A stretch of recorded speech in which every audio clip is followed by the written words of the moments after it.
Sans faire de provocation excessive, on pourrait poser la question, faut-il parler de formation avec les salariés? Le risque, c'est de rentrer par le moyen, de rentrer par la consommation, et de perdre de vue la finalité, l'objectif.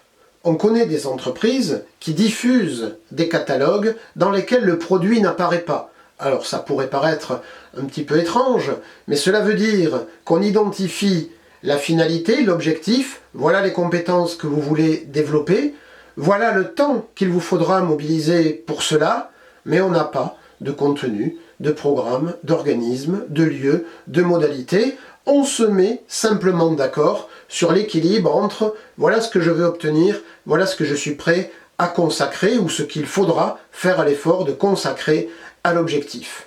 Et donc peut-être qu'il faut avoir un discours et des pratiques centrées sur les compétences, mais aussi sur leur valeur d'usage, sur ce qu'elles permettent de réaliser, sur les projets, plutôt que sur la formation elle-même, qui est un moyen que le service formation ensuite déploiera.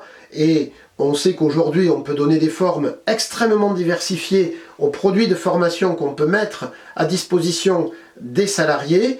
Et il est plus important, il me semble aujourd'hui, de créer une culture du développement de compétences plutôt que de discuter ou de maintenir un discours sur la formation. D'autant qu'un des enjeux, vous le savez, pour les années à venir, est sans doute le développement d'une métacompétence en quelque sorte, c'est-à-dire la capacité à apprendre de ses expériences, apprendre des autres, apprendre de l'information multiple qui est à notre disposition, apprendre à chercher la bonne information, apprendre en permanence pour constituer un capital vivant.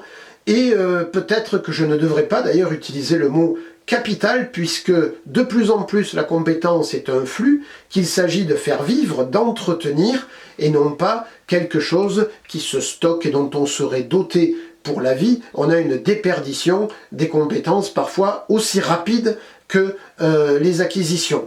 Et donc c'est autour de cette mobilisation constante du salarié sur ses propres compétences, sur les moyens de l'entretenir et de les développer, qu'il faut peut-être baser la relation et avoir une culture d'entreprise dans ce domaine. Tout ceci, bien évidemment, en relation avec votre contexte propre, vos métiers propres, leur culture et ce qu'ils véhiculent auprès des salariés dans ce domaine.